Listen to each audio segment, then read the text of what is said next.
Welcome, ladies and gentlemen, to another episode of Entrepreneurs Rising. I am one of your hosts, Peter Moriarty, and I'm met in presence, in his physical presence, virtually at the moment, but physical presence with my good friend Carl Taylor, who is an amazing man, very close to my heart, a brother from another mother. How you doing, Carl? You doing good today, man?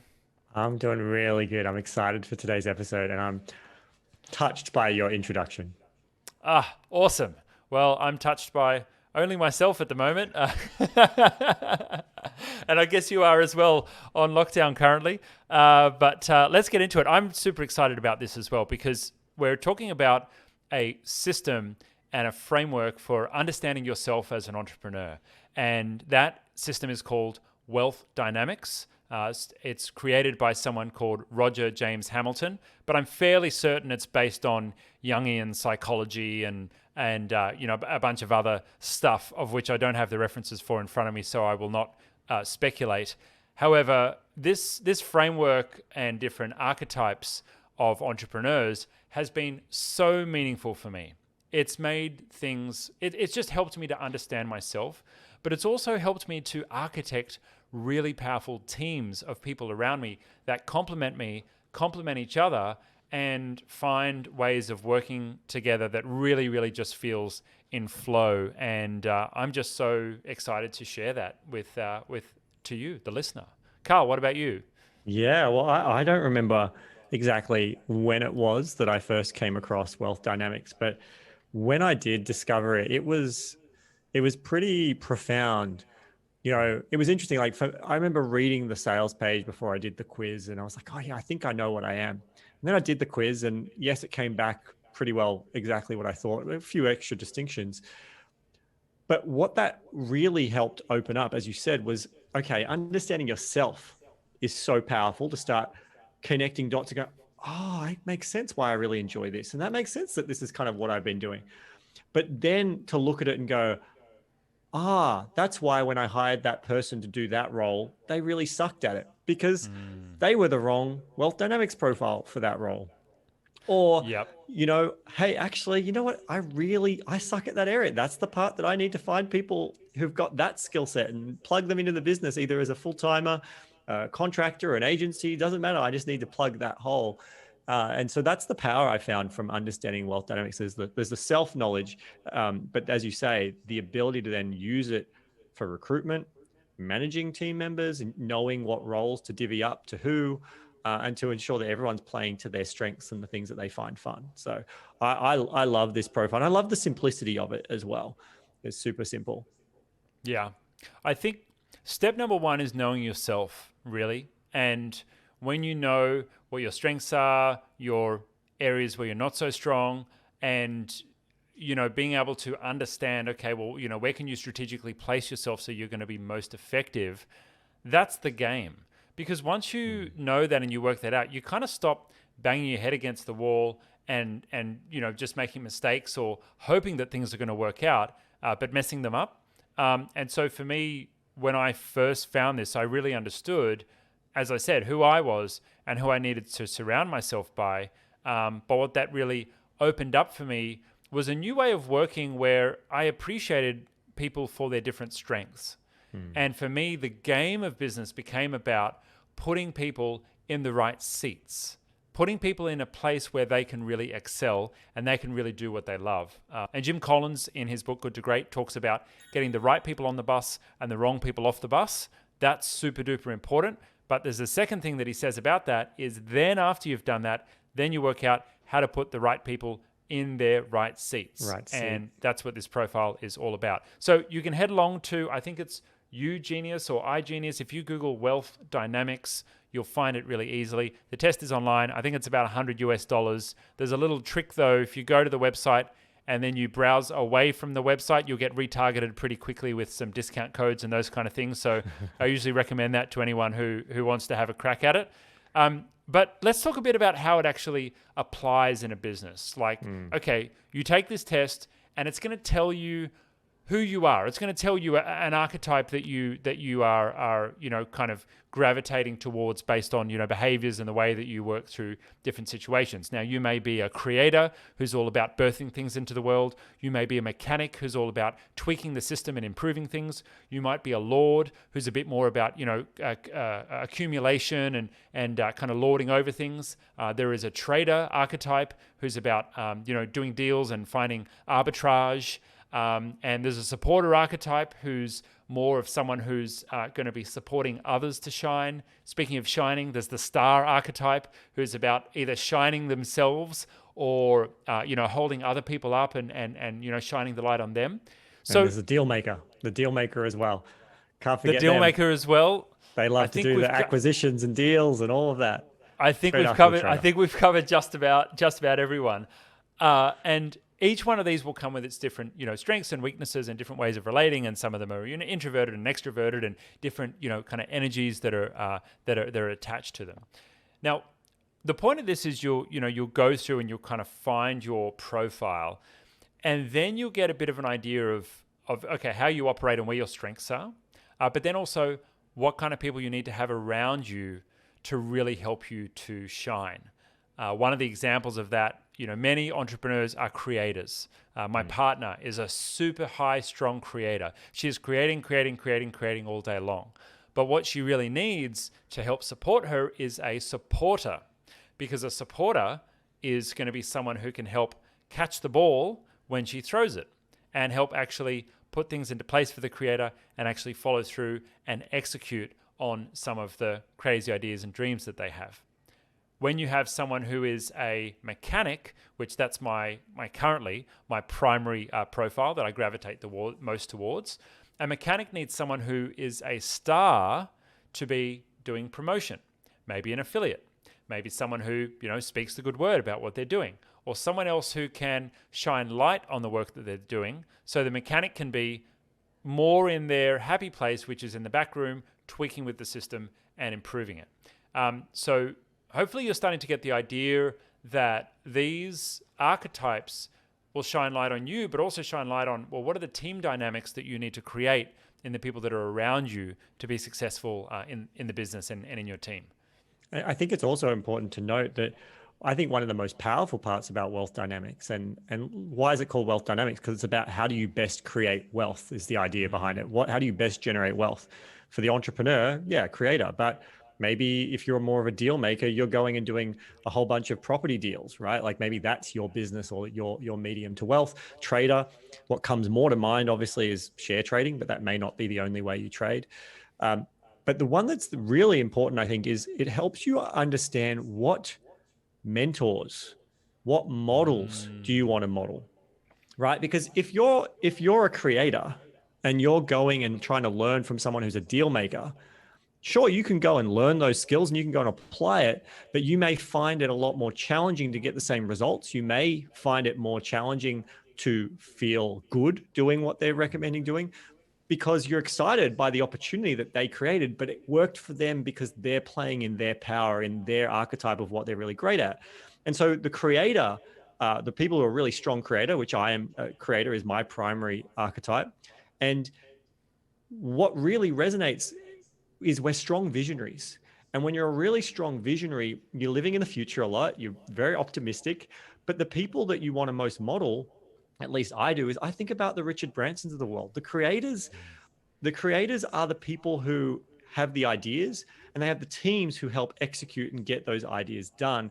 That's like the sweet spot of a creator. And I've met many creators as well, and you share that and they're like, oh my God, that'd be a dream. I could just have my idea. Or some people, they're a bit more like their creator. They just want to create course content and online content and be course creators, versus maybe the supporter who, if you're a coaching model, the supporter really loves to support. They want to do lots of one-on-one calls. They want to make themselves uber available for their clients. Whereas the creator is a bit more like, I enjoy the webinar, I enjoy creating a new event, but once I've delivered this same event 5 times, I'm a bit bored of it now because there's no fun creating. They've gotten a bit into the just wheel of it. It's not fun and creative anymore. Yeah, the monotony of it. And it's super important when you understand this. not only does it help you understand you and your current business model and where you're at, but it can inform you to start looking at, is my business model right for me? Am I pursuing the right path for my style? Or if you're looking for new opportunities, it starts to give you that filter of going, yes, this is an opportunity for me. No, this isn't. Like, it's amazing, but it's not a real good fit for where I know I'm at. That's Yeah. been my experience with it for sure. I really like that you brought that up about creators. So I found that I first did the test in my early 20s, and it told me that I was most aligning to the creator archetype. And then I found in later years, when I've done it, the most recent about a year ago, was that I'm now aligned more to the mechanic, and now mechanic with Lord being the second highest one. And the interesting thing that I found was, we talked in a previous episode about setting up a partnership, but then not continuing the relationship and having that relationship fall over because there wasn't maintenance done on that relationship. That's like classic creator, because a creator will create something and then get bored of it. The moment it has been created, if there's no more creating happening, then Fun's done. it just basically becomes boring for them.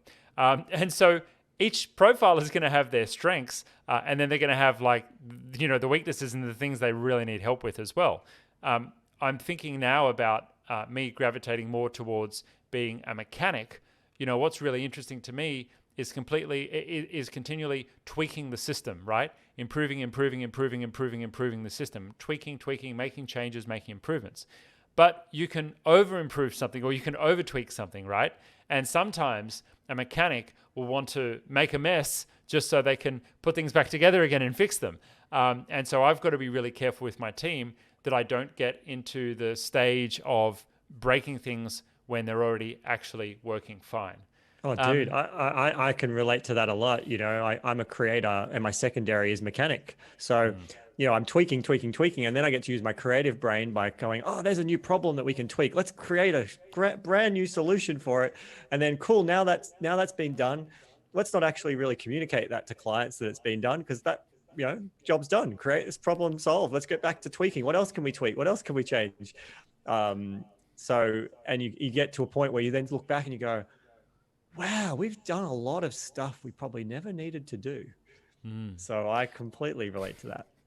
So as a creator, Carl, what have been the greatest gifts that you've been able to bring to the business as a creator, and where do you completely bugger it up? Oh, vision for sure is the greatest gift. I'm constantly the creator side of me. There is the mechanic, which is quite strong for me. That's really helped me with building my business. But the creative visionary side is by far the thing of just I'm constantly thinking about, okay, where do we need to go? Where does it look like? What does this look like? Here's this piece, but I want this piece, and I want this piece, and I want this piece. The challenge that brings up for me is patience and time, because even what I've found as a creator, and I think many who are creators as well will relate to this, is sometimes even just solving the problem in your mind, you've done the creativity. You don't end up going and actually executing and solving the problem that maybe you needed to solve in the business, because just thinking about, oh, there's this problem, how could we solve it? Once you've solved it, cool. Well, that was fun. But you don't actually get on and do what needs to be done to fix it, because you've solved it. The fun part's done. So there's this huge, great asset from being able to do that. Also, as when I was consulting, I don't really do that as much, because now as the CEO, I'm kind of the consultant to my own business. But back in the days when I used to consult and just be a marketing consultant, a strategist, the creator in me would always be great. A client would come to me with, here's my problem. Boom, I could deliver amazing value in a short period of time to them right then and there with, here's what you should do. They'd walk away going amazing. And for me as a creator, it was great, because I'd done the fun part. I'd done what was easy. I didn't need to worry about the execution. That was for the client to now go and execute. And I think that you find a lot of creators are consultants or course creators of some kind. So the vision is the best thing that comes. And I'm a creator, mechanic, and then I've got a bit of star. And it's interesting, when I first did the test, I'd only just started really presenting on stage. And it just all of a sudden was like, oh, that makes so much sense. I love presenting on stage.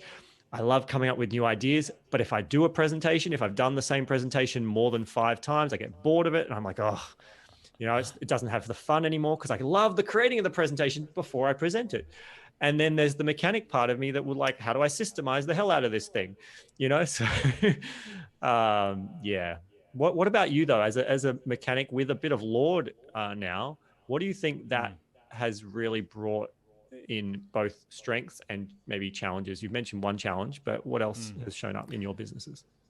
I think it's brought to the business now. Now our business is quite mature. IT Genius has been running 12 years now.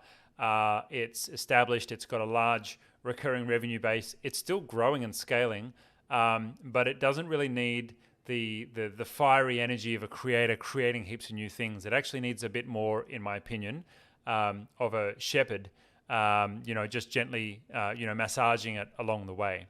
And so for me, how I bring that mechanic energy into the business is I'm just looking for where are the oil leaks, where are the screws that are a little bit loose.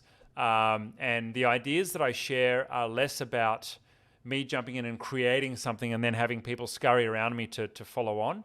It's more about, hey, I suggest we may do this. I put forward a suggestion and it's more kind of like selling rather than telling to the team and influencing where they might want to go. And that's because that energy is actually backed up by the Lord energy. And the Lord energy is kind of like, okay, this is the kingdom that I've got, and I'm going to lord over this kingdom. And so it's really about, okay, I'm the king of the kingdom of IT Genius, and it's about making sure I'm protecting it from threats. I'm investing in the enrichment of the kingdom and the people that are participating in it. I'm making sure that we're looking into the future. But the survival of the kingdom is probably the most important thing. So that's that real Lord energy there. And so I think both of them are a good fit, and I've developed those skills on purpose, just based on the business growing and me adapting personally to how the business has grown as well. Yeah, and do you think there's from a Lord point of view of the kingdom, do you see any downsides or things that have impacted your business from that shift in your personality? Do you think that's brought anything to the business that isn't? I wouldn't say downsides, but I've certainly noticed a difference in how I run the business, and that's been in adversity to risk. Now the business is larger, and there's 40 people currently that are employed by the business. I have a great sense of responsibility in the employment of those people. The fact that they're not only supporting themselves, but also their families as well, that literally hundreds of people are being supported by the survival of the business. And that's a pretty, important responsibility. I don't think I could, lead the business as the CEO being a supporter, unless I had an amazingly strong and varied executive team that I was supporting all of them, and they were really running things. And one of my clients from a long time ago, I remember now, was very much a supporter archetype. And that person was excellent. They ran a not-for-profit. They were excellent because they had a board who were helping to make decisions, helping to drive some of the strategy. And the supporter was an amazing person at managing stakeholdership between the board and the executive team that were running the business with them. And so I think you've really got to play to the strengths of your profile, but you'll also adapt your profile to what is needed in the moment. One thing that I noticed this year was I had a challenge, and I found myself with a task that was incongruent to my profile. Now, I've been in the CEO role for a couple of years, and most of my responsibility has been around doing a little bit of marketing and presentations and some kind of like star on stage type stuff, and then growing and leading and managing the team. And I've really enjoyed growing and leading and managing the team because it's been great as a mechanic to just tweak role descriptions, tweak responsibilities, put people in different places, hire different people, and that's all been really hitting the things for my mechanic. But I had the strategic realization that I needed to focus on marketing over the past 2 years, and not just hire a consultant marketing, actually develop a marketing strategy, build a marketing team, and execute marketing, I say, quote, like a real business, unquote, because we've been growing from what was a small business to now a company that's more of a mid-market type business. We're not quite a corporation, but we're growing up. And what I found was there was so much creation needed in marketing, or my perception was there was a lot of creation needed in marketing. There was a lot of creativity. There was a lot of birthing new things, and that just scared the crap out of my mechanic, because all I wanted to do was set one thing up once and then just have it work. And marketing is not like that. It is dynamic, responding to markets, responding to changes, trying and failing a lot. 4 out of times you're trying and failing, and you needed to constantly change things. And so what I did was I thought of a way to trick myself into using my profile of a mechanic to apply to the marketing. And what I said was, okay, this marketing thing is just a problem. It's just a problem that needs to be solved. And I'm going to solve that problem by experimenting. I'm going to solve that problem by trying things out and buggering them up. I'm going to solve that problem by building a team and, working out how I can engineer a team that's going to be a high-performing team and going to get great results. And then eventually I'm going to be able to step away knowing that I've fixed that area of the business. And so that was my thinking, and it really helped. Now, does it make me excited to record videos and record podcasts all the time for the marketing? Not necessarily. There's still a part of that isn't fun. But then when I go and look at my YouTube analytics and I go, oh, wow, that video that I created did really well. And this one was really useful. And we got great feedback on that one. That's all about like tweaking the system and tweaking the machine. And that gets my rocks off as an accountant, as a mechanic. Definitely not an accountant. I'm definitely a mechanic. First up, I love that strategy of, hacking yourself to kind of go, okay, this is outside of what I'm deeming to be outside of my kind of profile. And how can I then re-look at this whole situation from the lens of mechanic and how that can be solved? So that's just amazing. I'm curious to know whether you feel like every single role could do the same. That'd be curious to try and apply that to it. But Probably. The other thing that comes to mind is, as a marketer and as a creator, the coming up with new ideas is fun and great. But often this is where the thing is so challenging for people. You see these amazing creators and they suck at marketing too. You know why? Because they need the mechanic. They need the mechanic to do the testing and measuring. They come up with an idea. The idea maybe worked, but that's boring to keep executing the one that worked. So let's come up with a new idea and a new idea and a new idea. And maybe those next 3 ideas didn't work anywhere near as well as the first one, but there's no mechanic to actually analyze, look, track, to know that. And so it's this beautiful symphony. That's what I love so much about wealth dynamics is it's this beautiful symphony of like, if you had a company which had every single role in it, it's just like, and they're in the right seats on the bus, as you said, it just opens up so much opportunity. And the thing that's really good in the when you do the test online, which we all recommend you go and check it out, do the test online, they give you some supporting materials to talk about you, but they also, based on your profile and what you are, will give you recommendations on who you most need around you first. Now, obviously, the ideal would be to fill your entire business with every role. It's also super important. I want to touch on this because it's been my experience, is not just looking at it from a team, who do you hire, but also who do you partner with? If you're looking at having business partners and starting businesses with people, I've got a lot of friends, a lot of people in my world who are also creators. And I remember many years ago, I was we were going to start a business with some friends of mine. We were 3 of us, and we were all working to launch a co-working space. And I'm really glad we didn't, because that would be sucky business right now. But we were actively looking to create this co-working space. We were going to all these meetings. We were doing all these things. And it was lots of fun. I loved going to these meetings. I loved connecting with these guys. The problem was all 3 of us were creators. I had a bit more mechanic. So I was often the one being like, cool, all right, so we've had these meetings. We've done this. What's the next step? What are we getting done? I was the one kind of trying to get more done. And we just kept meeting up and talking about the possibilities of what could be done and what the vision would be and how amazing this would be and how exciting it was. And we've done this meeting, we've connected with this person, we've looked at these spaces, and all this opportunity. And after a few months, I eventually just was like, guys, I'm out because we're just talking, we're meeting and we're talking and we're getting nothing done. And that's been my experience of if someone comes to me and go, I want to partner with you, and they're a creator and I know I'm a creator, I'm always like, okay, this is good. This is useful. It doesn't mean we can't partner, but there needs to be clear role of who is the creator, and who else is in this business? Who else is going to be the doing of the execution? If there's two creators strategizing, that's cool, but who's going to then do the ideas that we come up with? So Yeah. that's a really big part of the value of knowing this too. Yeah, it's funny. I've recently hired through acquisition our general manager, Scott, who is a mechanic, and I'm a mechanic. And what I found was through that, I thought there could possibly be double up. I thought, okay, I've got another mechanic coming into the business. We don't need another mechanic.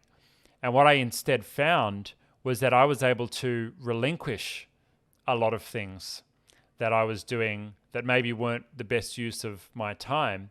Scott was able to take them over. And you know what I felt like? I felt like they would be done in the way that I would want them to be done. Because Scott's such a great mechanic.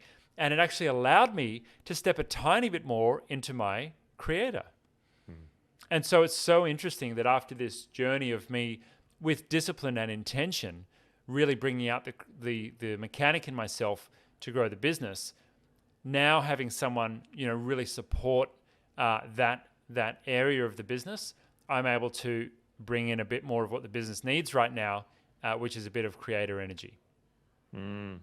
I just love that idea of seeing it shift. I've done the test maybe 3 or 4 times now over the last 10 or so years since I learned about it. And mine have not changed to change. I seem consistently to be a creator, mechanic, star. And I really love the fact that you've seen shifts in how you've changed. And I love that idea of cool. Like you can look at a role and go, okay, this person can take over that. I can step back out of my mechanic and I'm going to maybe try and lean into my creator. I think that's one of the challenges of a creator is the creativity ideas side of giving that to someone else. There's a sense of control that many of us have of like, but their idea won't be like my idea. Whereas a mechanic can be a bit more systematic. I see that. I like that. So that's food for thought for me, man. I appreciate you sharing your insights.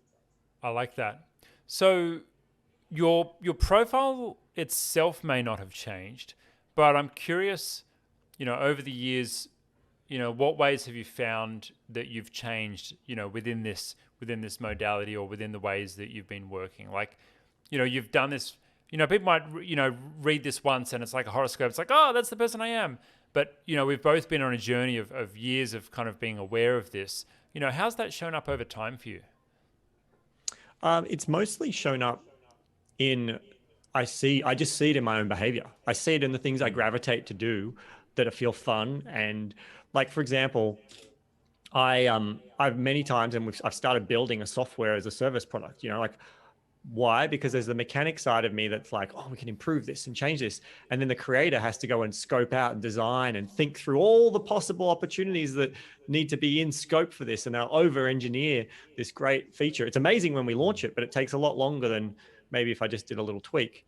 So I love coming up with software and product new ideas. And so I see that show up in how I perform my role of just constantly coming up with new ideas. What I most need is someone to stop me at times and go, well, hold on, is that actually a good idea? Is that a good idea? Presenting, I've mentioned, I love presenting, and I think that very much connects to my star energy, which is interesting though, because generally I kind of fit on the ambivert side, introvert / extrovert. Probably more, many would think I'm more on the introvert side, but you put me on stage and I'm very much more of that extrovert personality. So it's interesting. I just see it all play out. I wouldn't say I've necessarily seen it shift. I just see it play out consistently in my business model, into the tasks and the things I like to do that just fill my cup. And I also see it playing out though in all the things that maybe when I break my business unnecessarily, it's also all 3 of those pieces coming into play in that same, because the creator really probably gets to a point where once the business is a certain point, they either sell it and start something new, or they've gotten to the Richard Branson level where they're just not really involved in that because they're now onto the next project and someone else is running the business. And I think that's something I've been exploring a lot more recently, and I'm still navigating the how to make that jump from like the leader of the owner of a business and the leader stage, as I call it, making that final step to investor, well, I do lots of investing, that's no problem. But to go to the investor and remove the leader component and almost then start again is something I'm exploring, how you make that leap right now. So watch this space, I guess. That is very interesting. I think we're not successful in business without amazing teams around us, and I've always had my closest team members take the wealth dynamics profiles, sometimes even hires. We've had them take the profiles and share them with us because we've been really specific about the kind of person that we want, similar to like a disc profiling. Getting a real good understanding of someone, how they work and how they operate. And it's not about anyone being better or worse than anyone. It's about finding the right fit. Finding someone who's going to, who you're going to be able to put in the right seat on the bus. So I'm curious, who have been some of the significant team members of yours who you've worked with, and what were their profiles? Like, why were they significant? How did they show up in their profile to help you on your team?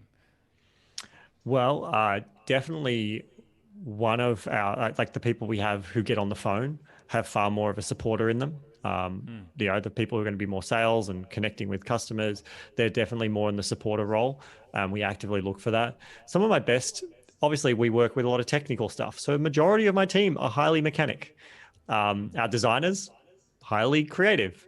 So a lot of our team are either in the mechanic space or the creator space, but they're very focused in their creative. They're not creating a business; they're creating the design or for the clients.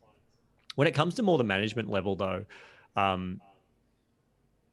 my ops manager, she's definitely more a kind of supporter. Which is really, it's useful. Like, she loves connecting with people. It's all about the people for her. And that's what's really amazing. Like, I love the people. I love the connection. I love the impact, but not to the same degree that she does, right? I love the creating of the idea. I love the concept and the improvements, whereas it's for her, it's all about the people. And that's a really nice mix for me to allow for that to happen. What more useful for me in teams is, we are talking about entrepreneurial archetypes. There's other more outside of wealth dynamics. There's some other ones that have been really useful that might be worth touching on. So one is the Kolbe A test. And I don't know, Pete, if you've ever done the Kolbe A. I have. Yes, I have. It's a really great profile tool that helps you identify not how you think, but how you do, how you actually show up, and whether you're a high quick start, meaning you're really good at starting things fast, and then how high is your follow through. And a lot of entrepreneurial people, not all, but a lot, are very high quick to start and really slow to follow through. It's a really useful thing to look at. Now, I actually I'm in the middle quick start, and I'm actually pretty high in my follow through. So it's lucky for me that I've got that mix. But I look at that at my team. There are members on my team who are really high quick start and they're not strong on follow through, or so they're the ones that most stand out. I know there's more than those two, but they're the ones that stand out most to me and I find most useful. So I've looked at that with my team, especially my ops manager in particular. And then the other one is the vision, integrator and visionary, the test by Gino Wickham, that would be from Rocket Fuel. Yes, Traction. Rocket Fuel. Thank you. Yes, I knew it. So there's a Rocket Fuel test. Do it online. It's free, especially if you're the kind of founder, visionary type person, and you've got a second in command, either hired or business partnered. It's a really great way to just see what's your mix. And again, this was really powerful for me with my operations manager. It was very clear, while she's quite high in visionary, just like I am, she was stronger in the integrator side than I am, which is why we've worked so well. When she got hired, it massively changed the way the business ran, because she had the ability to integrate more of that ideas that I was creating all the time. So I think there's a number of tools that we can use to evaluate the teams close to us and in our recruiting. But I haven't lent on wealth dynamics a lot across my team. I haven't got everyone on my team to do it. And that's something that'd be worth exploring again, I think. Yeah, I think it's really important for those that you work really close with. I mean, all of these tools and frameworks just help you to understand and bring to your consciousness the way people work and being conscious of putting people in the right place. I would say that, sometimes people are going to naturally fall into a great place. Maybe you just do this kind of thing with with your outliers. I mean, we've been big fans of DISC profiling and personality tests and Myers-Briggs and all those kind of things. And, these are all useful. On top of these, it's important to have conversations, communication, boundaries, talking about roles, getting good feedback. I think it's absolutely crazy that some organizations will do a performance review one-on-one, once a year. We try and have those conversations at least once a quarter, but other one-on-ones happening as well, just kind of asking how you're doing and hey, what's going on and, how's work going? And it gives people the opportunity to kind of talk about these things. I think as I've grown and I've scaled my business, I've really learned that although we are big fans of systemization and we're big fans of, writing processes and having people follow a particular process in a certain way so that the business can scale, it's also really important not to treat your humans like monkeys, just entering data into a system. It's really important that your job as a leader is to actually foster an environment where people can thrive. And yes, documentation of processes is super important, but as is the importance of making sure that you're putting people in the right place, you're supporting them well, you're allowing them to play to their strengths, and then you're supporting them for them to do that. Now, I went to an interesting workshop with Vern Harnish, who wrote a book called Scaling Up, which is an absolutely phenomenal book on business management.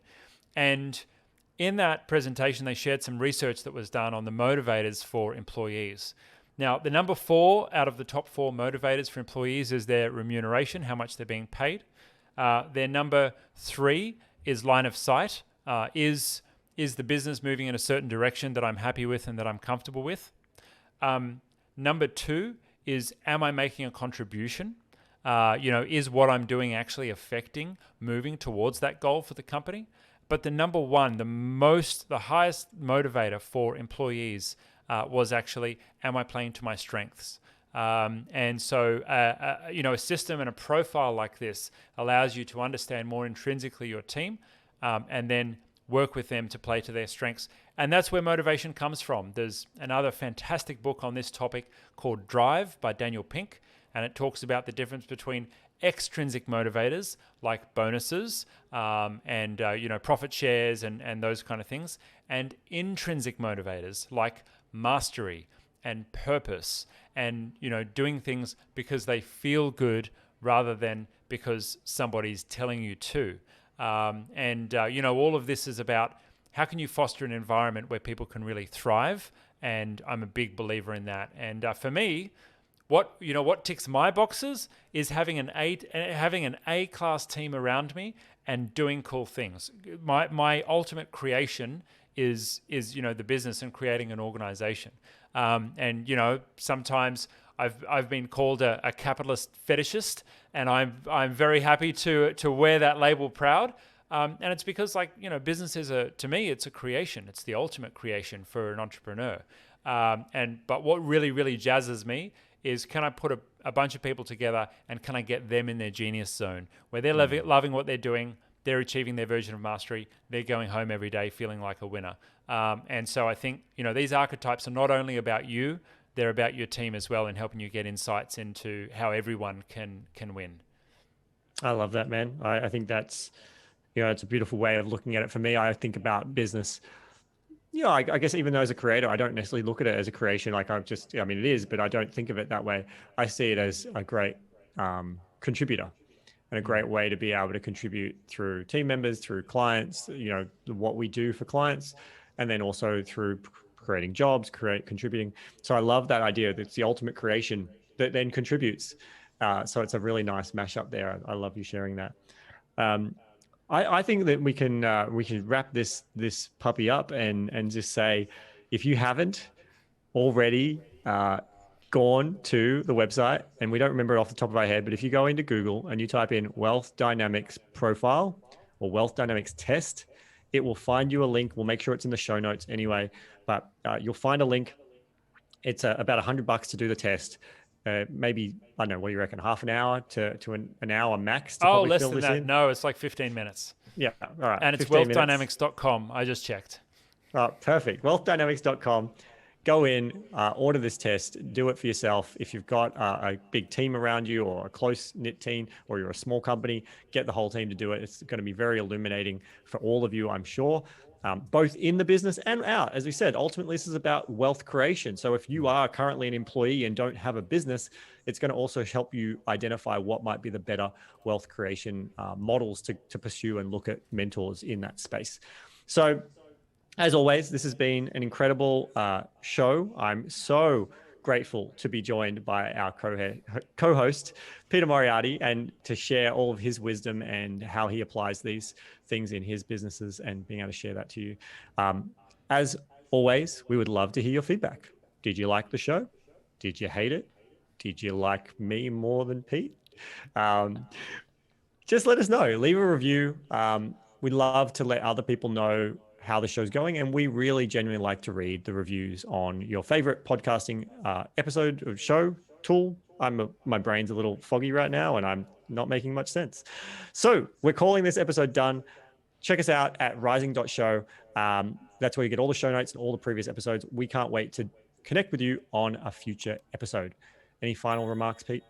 No. See you later, guys. Go to the test, live it, love it, use it, and you'll be good. Bye. Bye.